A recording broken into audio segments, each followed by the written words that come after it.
Проектите кои ги нуди СДСМ се и веќе познати на Штипјани. Се сеќаваат на гастификацијата на браната на река Отиња, како и на програмата која ја нудеа уште пред 3,5 години. Обвинуваат од Општинскиот комитет на ВМРО ДПМН Штип.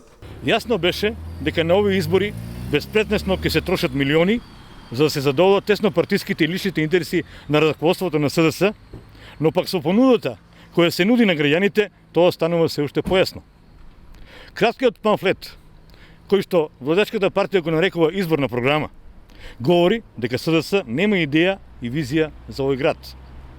Така наречената програма која ја нудат е обичен препис на она што го нудеа пред 3,5 години.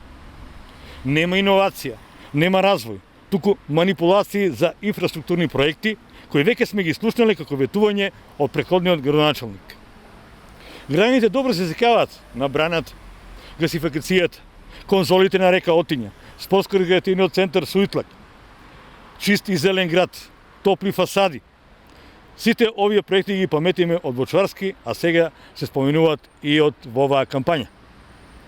Но најболно од тоа што се ветуваат бесплатни маски и дезинфекција на јавните објекти, ветуваат редовни средби на кризниот штаб, волонтери за помош на ранливите категории.